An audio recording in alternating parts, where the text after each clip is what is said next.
Dizendo isso, é que vamos agora entrar neste quadro.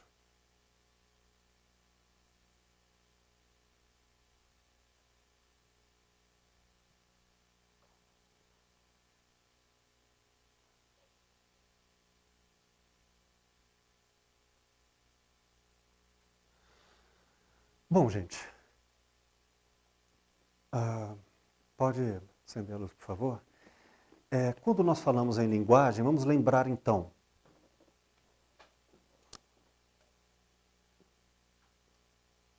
Intencionalidade é foco, é interpretação.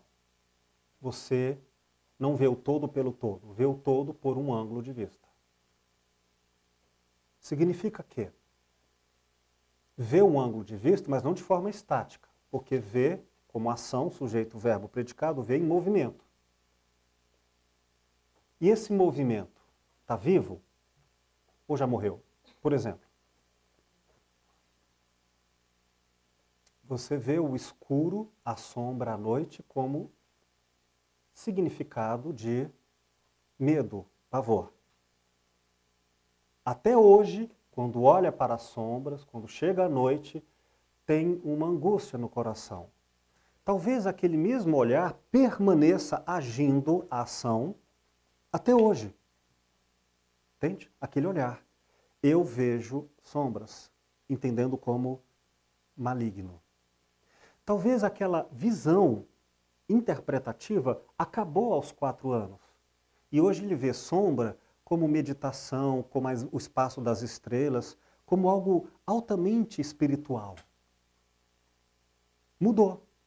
Eu tenho que saber como antes e depois. Então eu tenho que prestar atenção na ação enquanto movimento. Movimento de historicidade. O que é vivo, o que não é mais vivo, o que recomeça, o que inaugura novamente. É nesse sentido que eu tenho que ficar muito atento ao fato de que, se uma coisa é viva por muito tempo, de forma determinante, aquilo não é mais uma coisa estática. Ou seja, a tendência em projetar essa vida interpretativa está, digamos, a um tempo e a uma velocidade vivas. Significa dizer que uma pessoa que sempre viu e teve de maneira importante em sua vida medo de aranha, como eu, quando ela vê uma aranha, neste momento, ela não é um recorte estático, ela carrega uma história, uma historicidade. Então, se para o outro intérprete não carrega, é só um fato. Para o outro é uma história. Então não é óbvio se eu não conhecer a historicidade de quem vê tudo que existe. Por isso que, a partir da próxima aula, nós vamos nos dedicar aos diversos pontos de vista ou intencionalidades da nossa mente, em termos de tudo que foi colhido na antropologia filosófica, todas as interpretações humanas sobre o mundo. São os 30 tópicos da EP, assim resumidos. Um detalhe. Como me referi tanto à semelhança com risco de automatização ou de indiferença, quanto à aversão, como risco de violência, de afastamento, temos que ter cuidado com os pontos de interpretação que são fortes demais.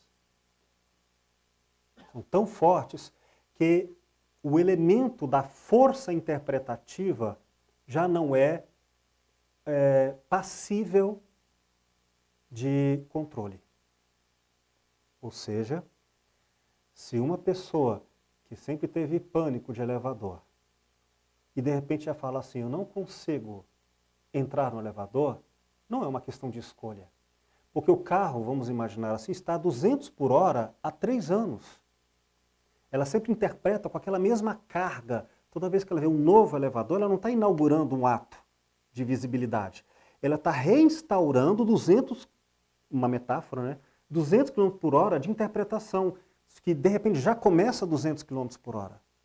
O mesmo poderia ser para o desejo, para qualquer coisa, para o erotismo, para a mágoa. Então qualquer elemento não é mais isolado quando nós falamos em seres interpretativos de vida. Então, Vamos aqui fazer um desenho.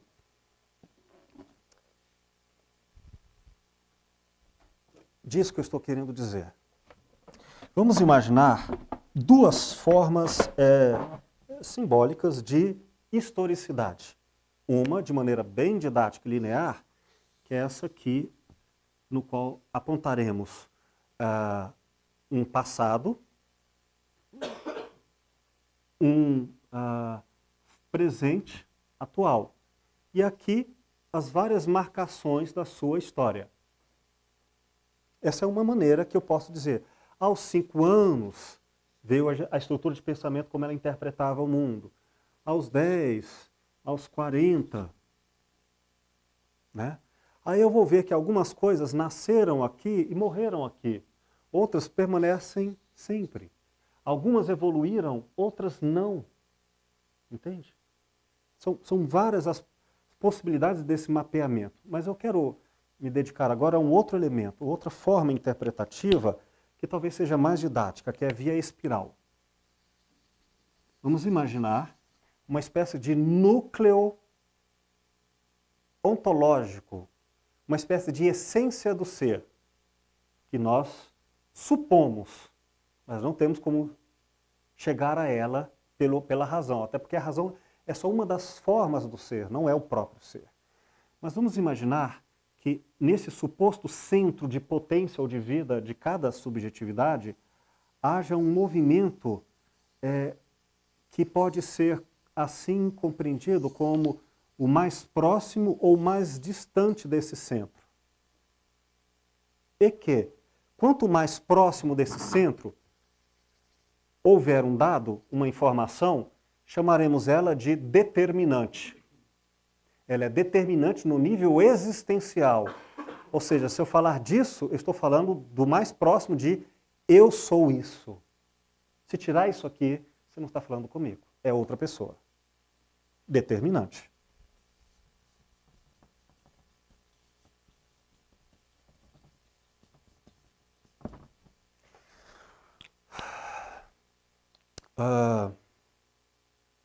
Filosofia, para mim, é determinante. Desde que eu nasci, lia, estudava. Agora, eu mudei sabores, mudei coisas. Mas isto aqui, mudei também de perspectivas. Mas que eu sempre procurei filosofar, vou usar esse termo de maneira bem ampla, sem esclarecimentos maiores, isso sou eu.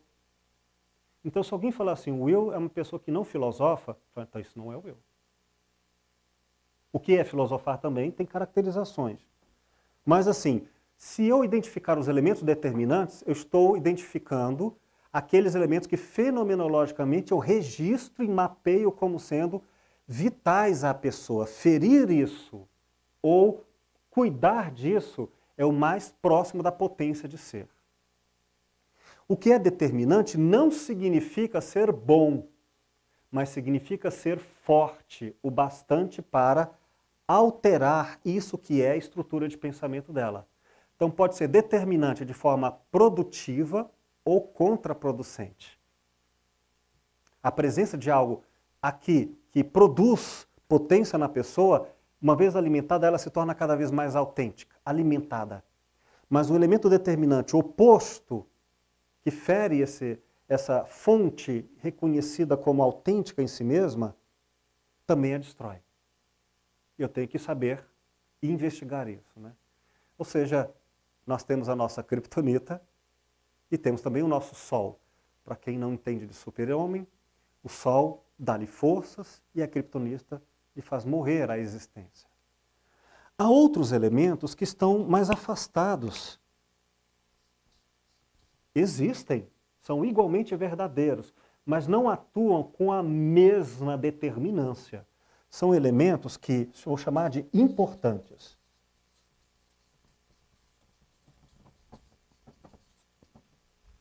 Importantes quer dizer, em comparação com o que é determinante. Determinante é inegociável. É o que em linguagem se pode dizer é a pessoa. Sujeito, verbo, predicado. O predicado é determinante. O sol é determinante para o super-homem. Importante. Isso é valioso, mas é negociável. Por exemplo, a pessoa encontra um emprego E ela precisa, lhe importa no seu modo de existir, do valor desse dinheiro. Só que é para ela morar em um apartamento. E para ela, casa é tudo. Então, será que tendo dinheiro, como viver num apartamento que é importante, ela pode negociar em não ter a casa, mas ter o dinheiro? Pode. Se é possível. Então diremos, isso é passível de ajustes. Se bem feitos, eles darão força e potência à pessoa. Né? Eu posso, por exemplo, se ela gosta de plantas, um pequeno jardim, que seja atenuando, mas eu sei que, às vezes, um grande amor mora numa cidade, a pessoa mora em outra, há confusões. Mas o que é importante é passível de negociação, está claro? Determinante é carboidrato. Sem carboidrato, para ela não há vida. Tá, mas importante é a pizza. Não tendo pizza, eu queria, mas não tendo, vai macarrão. Beleza. Atende ao que é determinante, mas é passível de alteração. Tá claro? E outra coisa que nem sempre é óbvia, está aqui na periferia dos acontecimentos da interpretação. São coisas insignificantes ou desimportantes. Ou seja, são coisas que podem aparentar ser determinantes. Como uma criança que na hora do almoço, com morrendo, muita fome, quer um chocolate e diz, chocolate é tudo na minha vida. Mas nós sabemos, na historicidade, se verifica que aquilo, apesar de ter como fogo de palha intenso, dando ou não dando chocolate, não vai alterar nada na essência dessa pessoa. Embora, na hora, pareça o contrário. Tem que ser investigado, porque elas se aparentam com confusões na primeira impressão. Está claro? O que nós vamos fazer em clínica? Nós vamos ouvir toda a historicidade da pessoa e vamos registrar nos modos de ser o que é determinante, o que é importante e o que é desimportante. Isso aqui não é óbvio, viu? Nem para a própria pessoa, muitas vezes. Até porque, lembrando, como eu disse antes, a tendência de foco na nossa interpretação, que faz com que a gente, uma vez tendo grande intensidade de foco, o que causa muito foco? Não faça isso em casa, mas se você der uma martelada no dedão do pé, acha que vai ficar preocupado naquele momento com a dívida externa do Brasil? Provavelmente não. A dor é um registro de grande intensidade de foco. Outra coisa, também o êxtase e o prazer. Como eu disse, desde os elementos da semelhança, do agradável, até o seu oposto, o desagradável e a dor, tornam nossa intencionalidade menos ampla em toda a historicidade. E ela se torna muito mais em foco pela intensidade dos elementos que são muito fortes, não quero dizer profundos. O que significa que quanto mais uma pessoa sofre, ou de dor, ou de grande prazer, a tendência de ver com amplitude fica limitada e, portanto, concentrada nos elementos que são entusiásticos. Em outras palavras, as pessoas chegam no consultório e o mais comum é de falarem que os seus problemas agora são toda a vida dela. Perdeu meu emprego, perdi minha namorada, não sei o quê. E porque está sofrendo, ela não consegue ver a totalidade da vida dela. O que é importante, o que é determinante. Ela só vê segundo aquele fato de anteontem e hoje de manhã. O que eu vou fazer? Eu não vou acreditar, por pura amizade, coleguismo, no que ela diz ser. Eu vou investigar o que isso significa ser em toda a estrutura de pensamento. Entendem?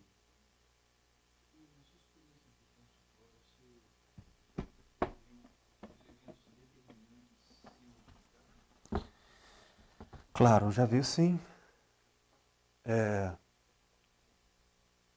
E alguns deles não são nem conflituosos. Meu registro, por exemplo, para mim comer sempre foi determinante para o raciocínio. Até os 40 anos, biologicamente, diminuiu o meu metabolismo e outras coisas, do erotismo, hormônios, força, desejos que advinham de certas determinâncias que passaram a ser outras. E que aparentemente permanecem as mesmas, mas como se registra, vê-se grandes diferenças. Isso é um dado que não traz conflito, mas outros podem ser conflitos. Como eu recebi ontem pelo WhatsApp um convite para trabalho, em que a pessoa diz, eu preciso fazer terapia com você, já adiantou a sua questão. Disse assim, o problema é que eu fiz coisas que me arrependo demais e agora eu sofro muito. Não sei o que ela quer dizer com isso, mas vai que uma questão determinante foi ferida. E aí sim, haja alterações. Outras determinantes mudam e não há impactos que diminuem a autenticidade da pessoa. Como nós faremos agora de maneira bem, metodologicamente bem simplificada na historicidade. Vamos falar aqui em 5 partes na clínica. Primeira, o acolhimento afetivo, o primeiro momento de encontro. Informal e conversa informal sobre as motivações e interesses do partilhante no momento. Colheita de informações gerais, nome, data de nascimento, escolaridade, histórico médico, farmacêutico, exposição do que é e como funciona a filosofia clínica. São agendamentos? Claro que são.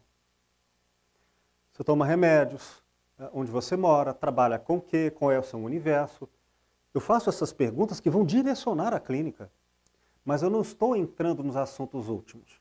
Eu preciso ter informações como importantes registros mínimos, isso, claro, se possível, para eu ter o ambiente objetivo em torno. Quando começa a clínica, aí vamos aqui para a parte 2, historicidade. Eu vou pedir à pessoa que me fale, eu sei que ela vai tentar me falar apenas dos seus elementos atuais. Aconteceu isso, meu marido não me ama mais, não sei o quê. Tá, ok, eu vou escutar, mas isso é um assunto imediato. Assunto, gente, é o foco da narrativa, o foco de atenção do partilhante. Meu assunto é esse, é aquele. Por favor, resolva isso aqui para mim. Eu não sei se esse dado que ele está dando é a causa ou é o efeito. Fulano não me ama mais.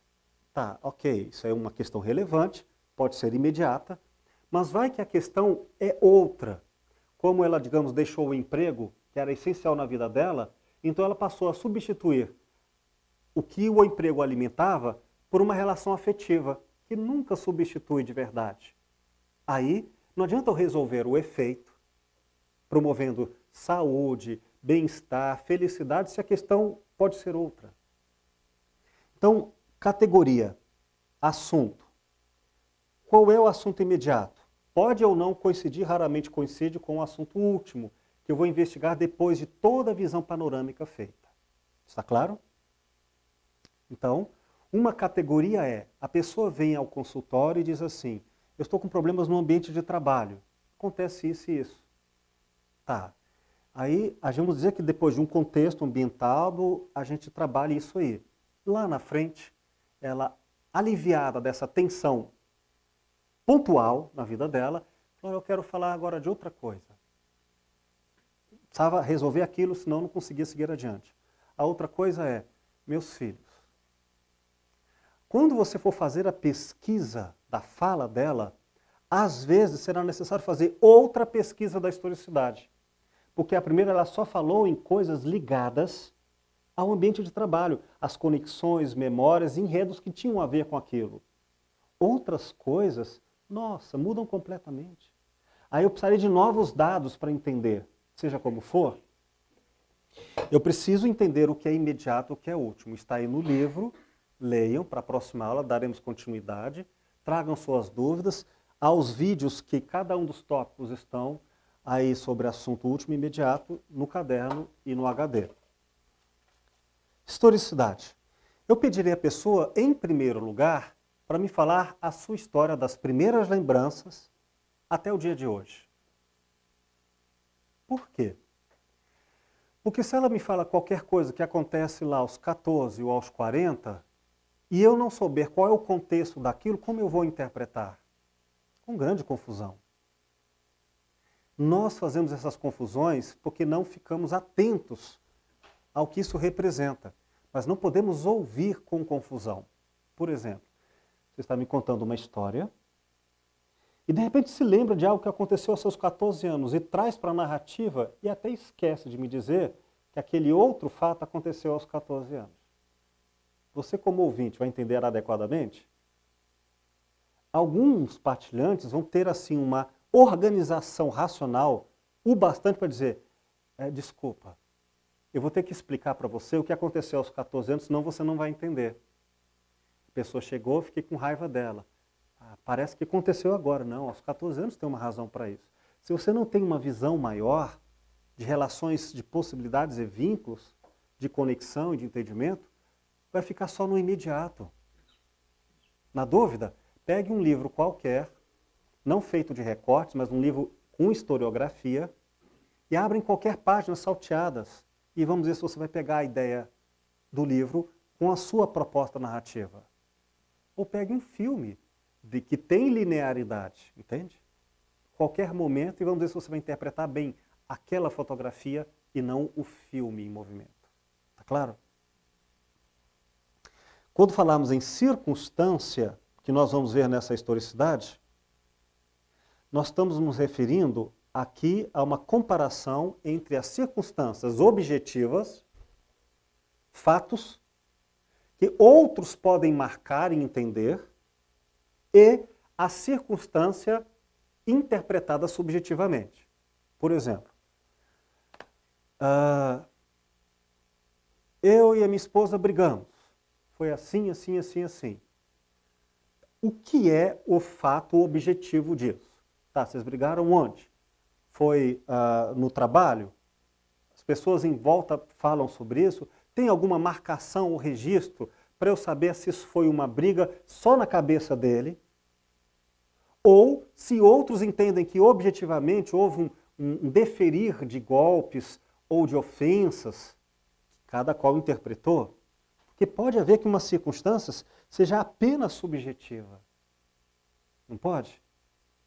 A pessoa olha uma camisa vermelha e fala, nossa, logo eu vi, você sempre me amou, nunca te vi. Mas porque o vermelho diz que quem usa vermelho ama o outro. Quer dizer, uma circunstância toda construída num imaginário pessoal. Agora, se de repente nós estamos numa festa de fantasia, no qual está dito lá, quem usar vermelho está disponível para namoros, quem usar azul, não. Agora, além de como cada um vai usar vermelho e interpretar isso, tem uma circunstância que eu tenho uma comparação, entende? Então imagine que a pessoa fala assim, eu quero ser franciscano e não sei o que, não sei o que. Será que ela está entendendo, além da sua subjetividade, o que significa na economia, no estado político, ou ela não tenha comparado e interpretado os conflitos de forma autêntica? Porque uma coisa é ser franciscano como Francisco de Assis e viver a parte do estatuto social, dos vínculos empregatícios. A outra é querer ter esposa, filhos, dinheiro no final do mês e ser franciscano. Então tem que conversar entre o que é a circunstância subjetiva e objetiva. Então a pessoa fala assim, eu peguei a minha esposa traindo com fulano. Uma coisa que eu já ouvi em consultório. E está aqui, eu invadi o computador dela e tem aqui o registro que ela falou no sujeito. Tá, como é que eu vou entender traição? Eu vou entender mais ou menos de acordo com o que a nossa época entende-se por traição. Não é? Algum elemento básico, daí eu vou, comparado a esse elemento comum, vou interpretar como ela entende a tradição subjetivamente. Mas aí surgiu a internet. Se eu falar numa conversa dessa para um homem de 80 anos que nunca usou computador, minha esposa me traiu. Aquilo tem um contexto circunstancial, histórico, tempo e lugar, que faz um sentido de traição. Agora outra pessoa, por exemplo, ela decide ter um relacionamento de casamento com trocas sexuais. Como é que chama o termo? Swingers. Outros entendem que traição pela internet, por não ter o contato físico, não é uma traição. Outras, somente isso é traição, o sexo não é. As diversidades são grandes que não tem uma circunstância simples. O que é a circunstância? Eu morei em São Francisco e tem uma avenida chamada Castros e o entorno dela foi elaborado num mapeamento de tempo-lugar a partir historicamente de certas referenciações que são objetivas, que a pessoa pode até andar nua e não fere a legislação da cidade. Mas essa mesma pessoa não pode andar nua em outro espaço na cidade. E São Francisco é muito pequenininha, entende? Mas está bem circunstanciado. Aqui quer dizer uma coisa, ali quer dizer outra. Então eu tenho que mapear essas circunstâncias. Um abraço em uma criancinha de 4 anos, um abraço já aos 40. Eu tenho que mapear. Então, o que são circunstâncias? É o enredo de causalidade e interpretações que acontecem em torno do fato anunciado. Está claro? Fulano me traiu. Quais são as circunstâncias? O que é o mundo em torno objetivamente? Qual é o mundo em torno subjetivamente? Com os estudos de caso, nós vamos materializar esses exemplos. Lugar.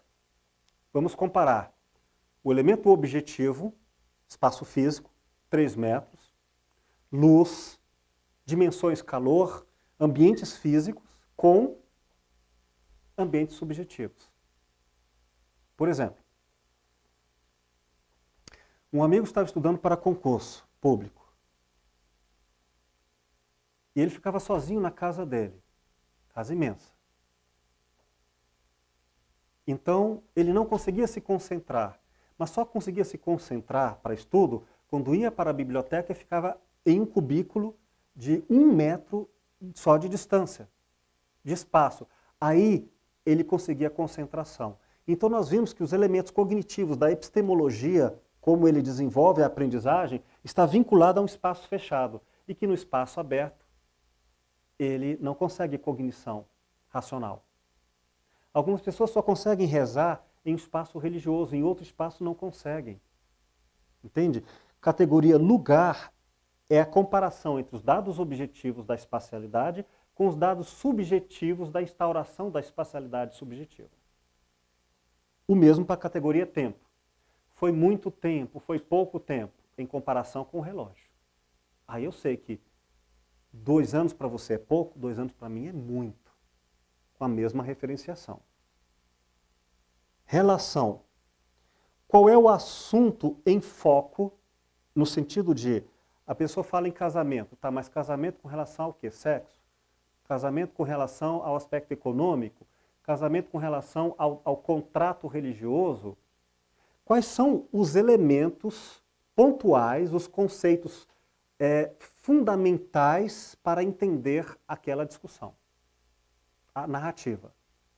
Então, não são tudo.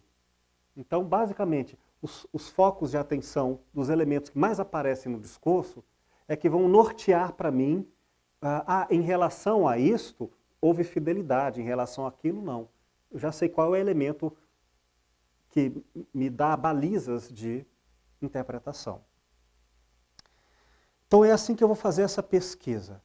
Depois que eu colhi a historicidade como um todo, aqui eu estou concluindo a aula,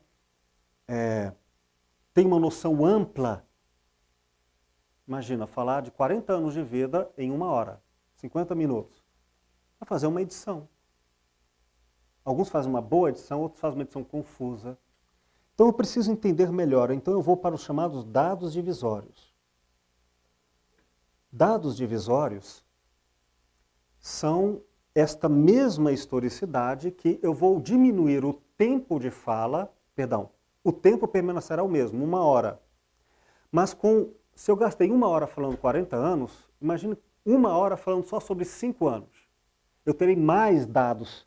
Quanto mais dados eu tiver para enriquecer-me a interpretação, mais conhecimento organizado eu terei da historicidade dela e dos dados que eu irei retirar. Então, enquanto houver riquezas que podem alterar o significado, eu odeio essa pessoa, ela fala de uma vez. Depois Não, mas eu odeio, nesse contexto eu amo, naquela época eu odiava, hoje não. Dados divisórios. Ou seja, eu diminuo o tempo da narrativa, no mesmo tempo da narrativa, eu diminuo as circunstâncias em que ela vai narrar. Assim eu vou ter mais dados. E, sim. Nesse aspecto da divisória, ele insere os níveis de necessidade social? Que níveis? Necessidade Sim. Todos eles. Eu estou só pesquisando o que parece ser. Isso aqui parece determinante. Depois eu vejo que não. Confirmo que sim. O fato é que eu vou fazendo tantas divisões quanto necessárias. E como é o critério que eu utilizo? Enquanto houver riqueza de informações. Enquanto eu souber mais do Bosco, e ele vai colocando, vão tendo mais. Ah, isso aqui é importante. Sem isso aqui eu teria me confundido. Mas vai chegar uma hora em que a própria pessoa ou vai dizer assim, e verificadamente se confirmar isso, mas não tem mais nada para falar sobre isso. O que eu tinha para falar é isso. Ou então ela vai falar a mesma coisa de outra forma. Ela vai repetir um dado de tautologia.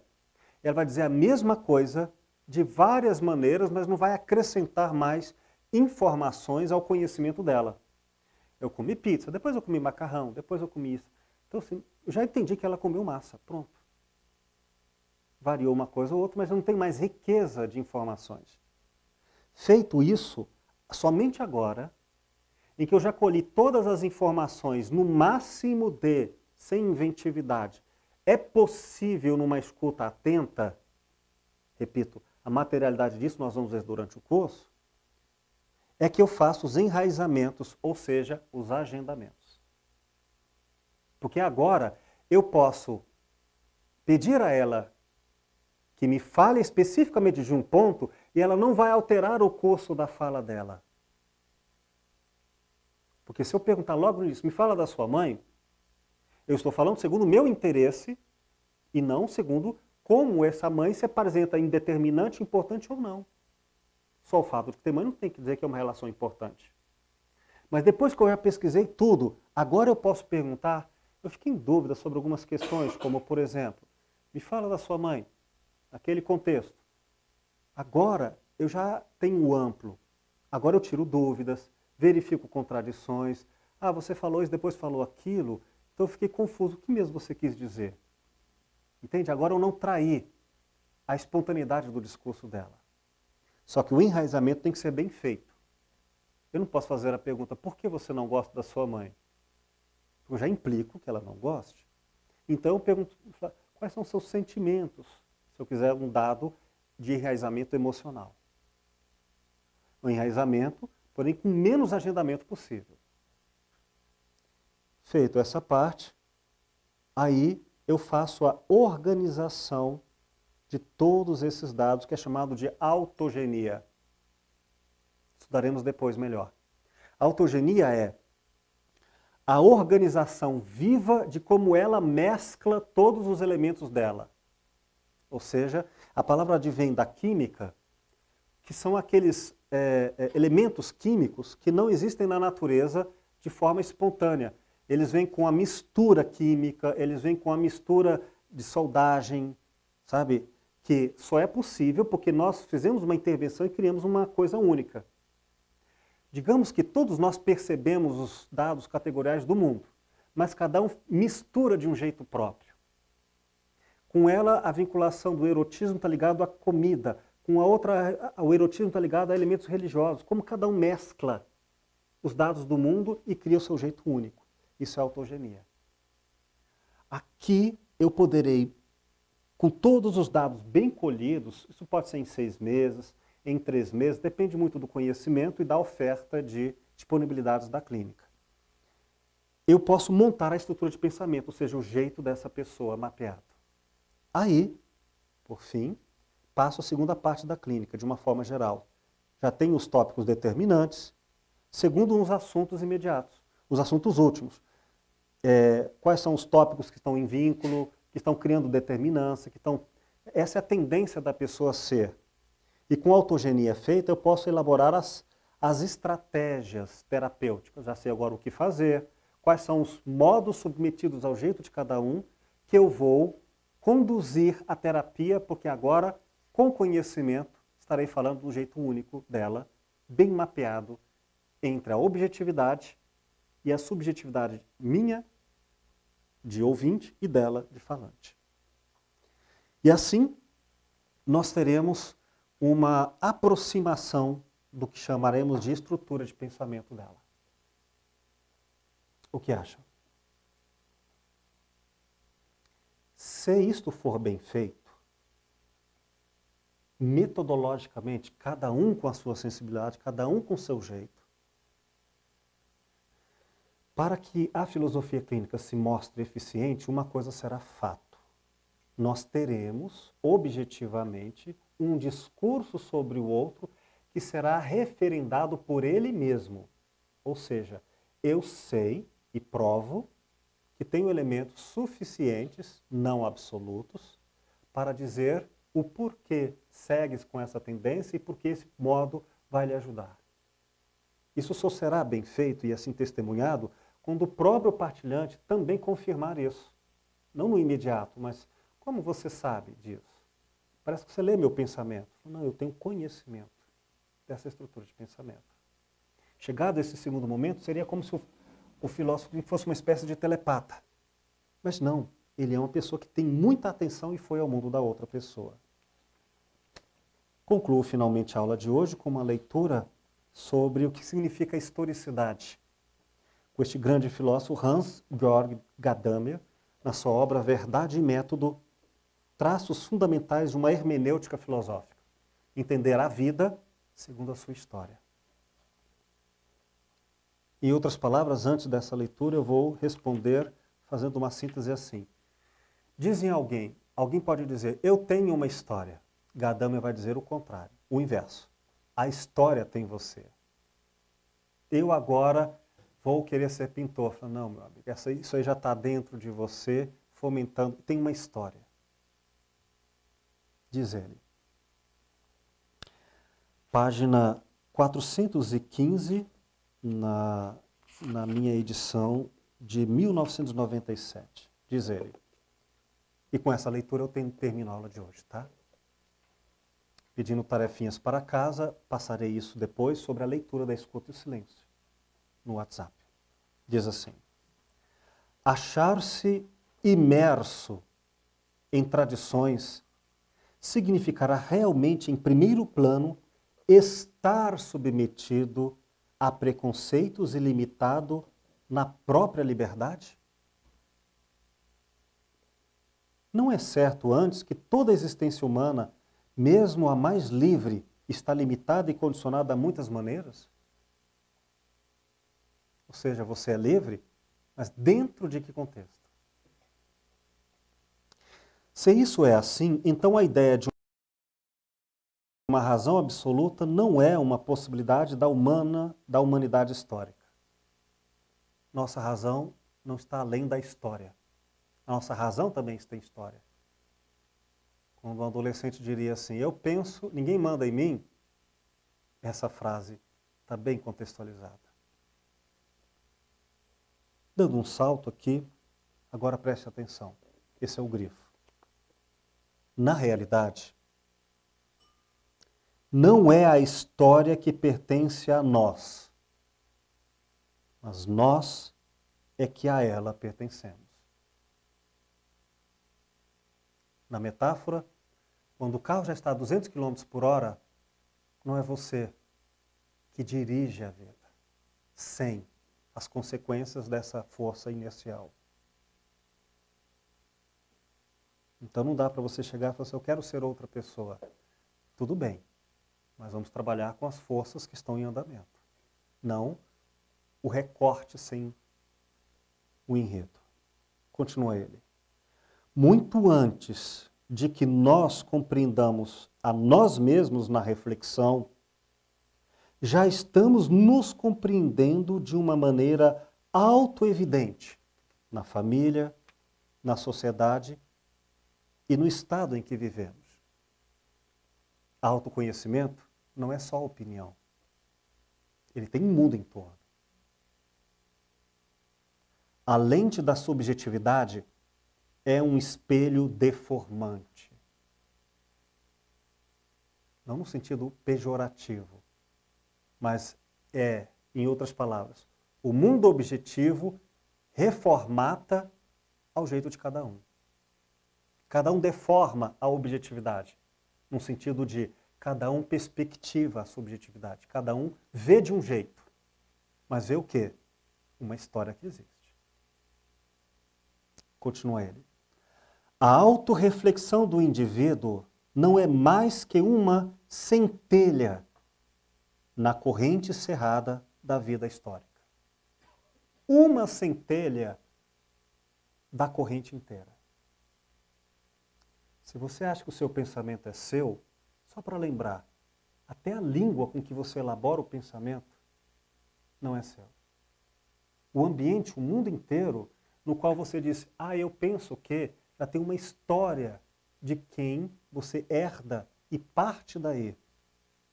Quem estiver dúvida e não concordar, então tente pensar à maneira de um chinês no século XIII.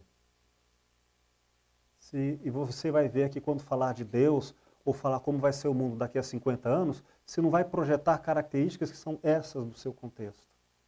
Então nós estamos muito engolfados em circunstâncias, mas no automatismo achamos às vezes que falamos por nós mesmos em exclusão. Por isso, exames categoriais, para entendermos a subjetividade nela inserida. Por fim, a última frase. E que o autor coloca em itálico. Por isso, os preconceitos de um indivíduo são muito mais que seus juízos, a realidade histórica de seu ser. Conhecer uma pessoa é conhecer seus preconceitos. Por preconceitos, a história dos conceitos por trás do ato de revelá-los na fala. Toda fala tem uma história. Conhecer a história na perspectivação de cada um, isto é, sua historicidade, é a base da filosofia clínica. Estão dispostos a essa tarefa de conhecer a gramaticalidade de interpretar o outro, para falar com ele nos termos dele? Começaremos a fazer isso na próxima aula, já entrando em cada um dos elementos tópicos intencionais de como interpretar as diversidades do outro. Espero que, com esta introdução, cheio de riquezas, tenha sido uma boa aula. Muito obrigado, gente.